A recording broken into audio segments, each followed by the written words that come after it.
Once again, we acknowledge our beloved, the Vice President of the Philippines.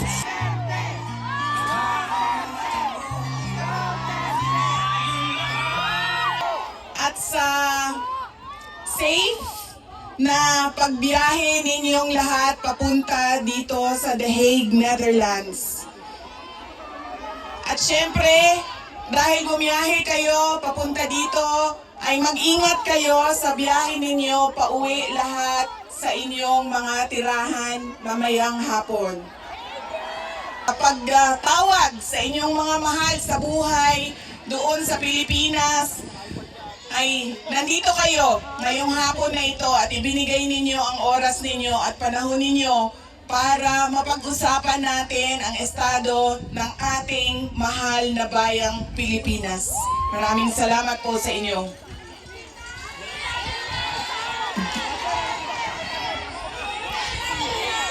Inday Sara for President. Naikwento ko na ito noon, pero mas mahalaga yung kwento ngayon dahil napag-usapan namin siya ni Pangulong Duterte doon sa loob ng detention center ng ICC. Noong ako ay bata pa, lagi sinasabi ng hindi niya yung generation ng tatay ko, 1940s, 1950s, 1960s, hindi sila yung mga magulang na tulad ngayon sa atin na ini-explain natin sa ating mga anak kung bakit natin ginagawa ang mga bagay-bagay. Habang ako ay lumalaki, lagi niya yan sinasabi, pag hindi ka natapos ng pag-aaral mo, magiging abo ka dyan sa gilid ng daan. He always emphasized that you mean nothing to the world if you do ang abogado. Yun lang ang katanggap-tanggap sa kanya, maging abogado o maging doktor. Noong nakapag-usap kami, noong isang araw, sabi niya sa akin, naging forceful ba ako? Mapilit ba ako sa pagsabi ko sa iyo na maging abogado ka? Sabi ko, oo. Sinasabihan mo ako, pinapagalitan mo ako.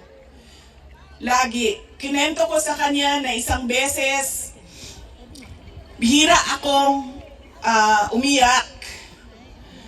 Pero isang beses, dahil nalaman ko na hindi ako makakatuloy sa 4th year law school dahil meron akong isang bagsak na subject.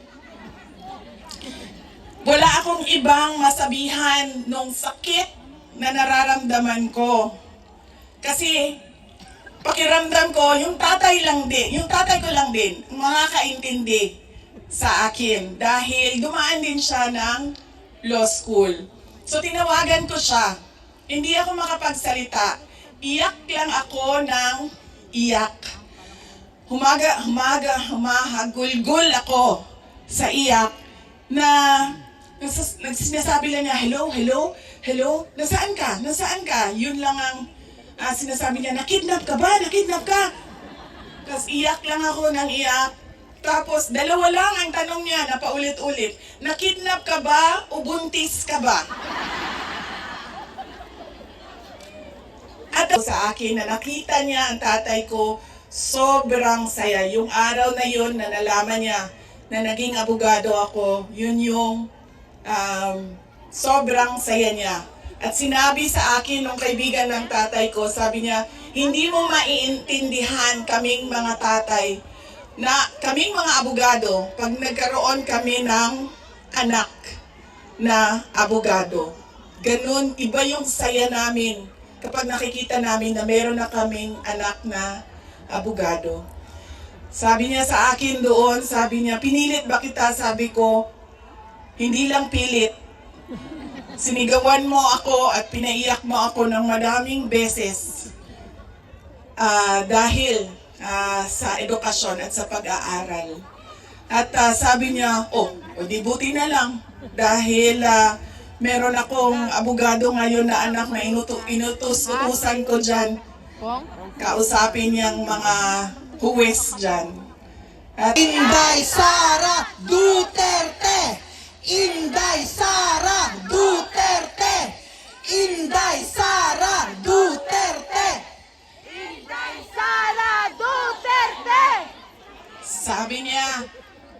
lagi, pag pumapasok ako doon at nagkakaroon kami ng oras na makapag-usap, sinasabi niya, kailan ka ba uwi ng Pilipinas? Anong date ka uuwi ng Pilipinas? Anong ginagawa mo dito? Bakit hindi ka pa umuwi sa Pilipinas?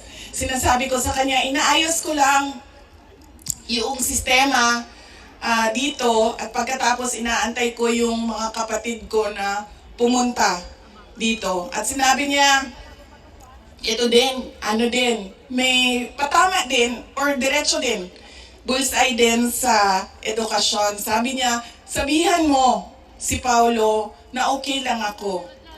At huwag siyang pumunta dito hanggang hindi matapos ang eleksyon at maging congressman siya ng 1st District ng Davao City. Sabi niya. At sabi niya, sabihin mo kay Baste, hindi siya pwedeng pumunta dito hanggang hindi matapos at ma-elect siyang Vice Mayor ng Davao City. Ito ang pinakamatindi dahil pinagtatawanan namin siya sa group chat namin. Kaming magkakapatid 4, meron kaming group chat. Dahil ang sinabi niya kay Veronica, sabi niya, sabihin mo kay Kitty, hindi siya pwede bumisita dito hanggang hindi siya abogado.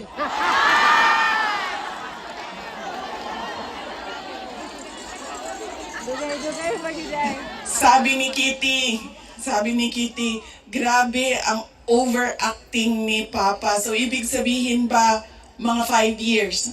She has 5 years until she becomes a lawyer.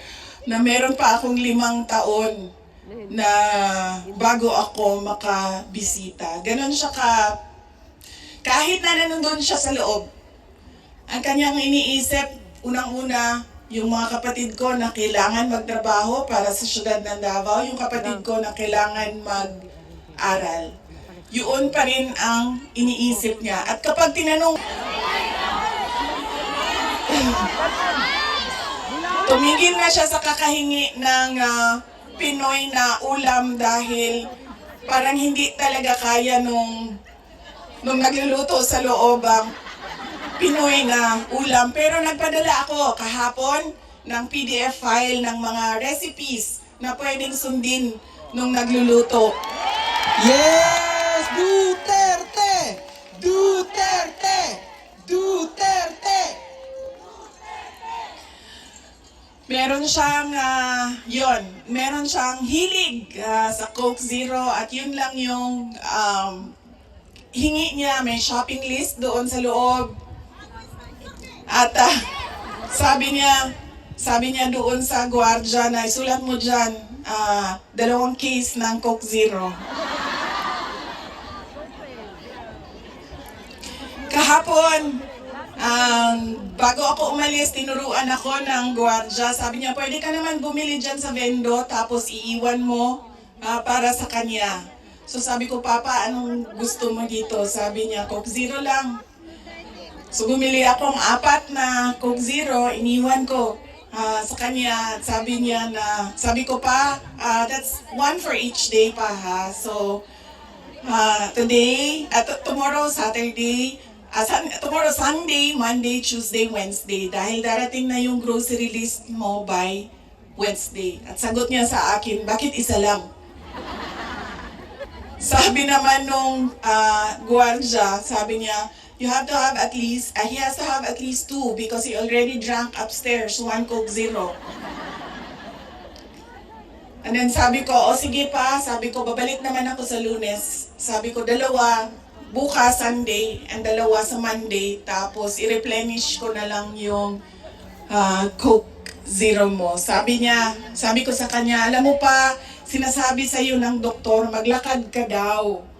Huwag kang nakaupo lang sa kwarto mo. Tapos sabi ko, pwede ka naman, allowed kayo na lumabas dyan. Sabihan niyo lang ang gwardiya. Sabi niya, ayoko maglakad sa labas kasi baka didire. Nagkakaroon na rin siya ng mga kaibigan, yung mga tao doon sa loob ay nagiging kaibigan na niya. At Hindi ko lang alam, baka paglabas niya marunong na mag-Dutch. Pero karamihan nung kasama niya sa loob ay French speaking. So,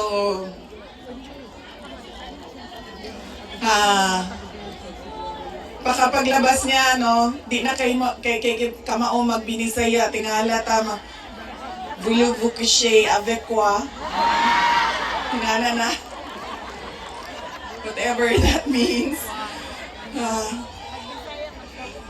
So, at that point, he is okay.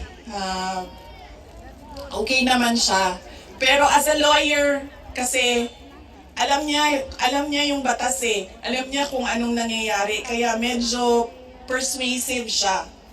And lagi niyang inuulit-ulit kung ano yung kailangan gawin para sa kanyang to the very minute na tinulak siya paakyat ng eroplano, ilang beses niya sinabi na I want to be tried in a Filipino court before a Filipino judge and a Filipino prosecutor because he knew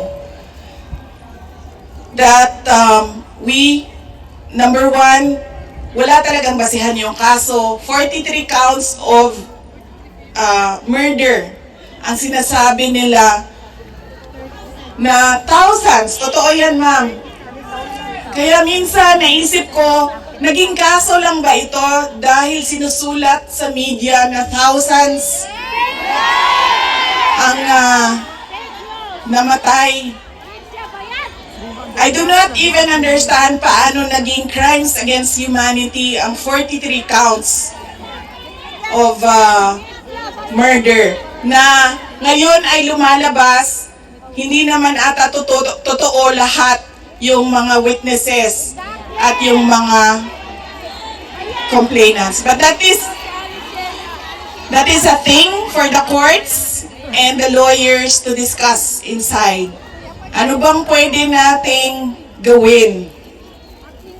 Ang pwede nating gawin ay i-demand na ipauwi or iuwi nila si Pangulong Duterte. Bring him home! Bring him home! Bring him home! Bring him home!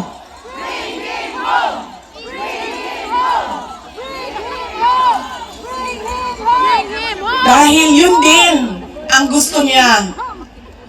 Araw-araw na nandun ako, sa mga araw na nandoon ako, isa yan sa paulit-ulit niyang sinasabi. At yun ang gusto niya. Gusto niyang umuwi. Sinabi ko din sa kanya yon pa. Sabi ko, yung kagustuhan mo na umuwi, yan din yung katapusan ng buhay mo. Magiging Ninoy Aquino Jr. ka. At sinabi niya sa akin, sabi niya, kung ganyan ang kapalaran ko, then so be it. Basta lang mauwi ako sa Pilipinas.